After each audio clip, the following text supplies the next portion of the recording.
Il y a des choses qu'on ne peut pas dire en vers.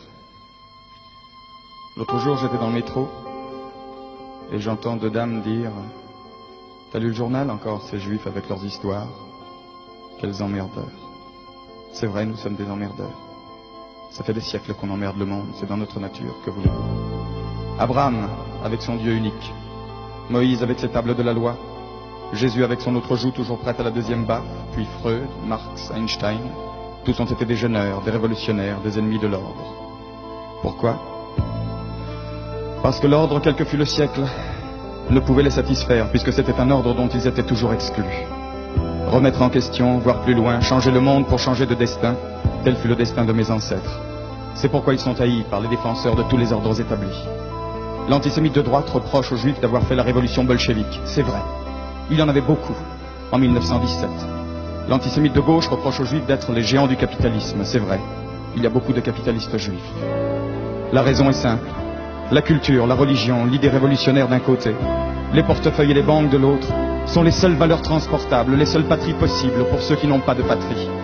Et maintenant, aujourd'hui qu'il en existe une, l'antisémitisme renaît de ses cendres, pardon, de nos cendres, et s'appelle antisionisme. Il s'applique aux individus, il s'applique à une nation. Israël est devenu un ghetto, Jérusalem c'est Varsovie. Les nazis qui nous assiègent parlent arabe, et si leur croissance se déguise parfois en faucille, c'est pour mieux piéger les gauches du monde entier. Moi qui suis un juif de gauche, je n'en ai rien à faire d'une certaine gauche qui veut libérer tous les hommes aux dépens de certains d'entre eux, car je suis précisément de ceux-là, d'accord pour la lutte des classes, mais aussi pour le combat et le droit à la différence. Si elle veut me compter parmi les siens, la gauche ne peut pas faire l'économie de mon problème. Et mon problème est simple. Mon problème est que depuis les déportations romaines du 1er siècle après Jésus-Christ, nous avons été partout honnis, bannis, écrasés, spoliés, chassés, traqués et convertis de force. Pourquoi? Parce que notre religion, notre culture était dangereuse. C'était un exemple de démocratie. Vous voulez quelques exemples? Le judaïsme a été le premier à créer le Shabbat, c'est-à-dire le jour de repos hebdomadaire obligatoire.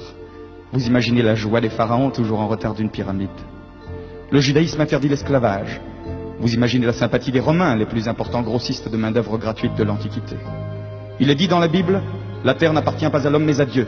De cette phrase découle une loi, celle de la remise en question automatique de la propriété foncière tous les 49 ans. Tous les 49 ans. Vous voyez l'effet d'une loi pareille sur les papes du Moyen-Âge et les bâtisseurs d'empire de la Renaissance. Il ne fallait pas que les peuples sachent.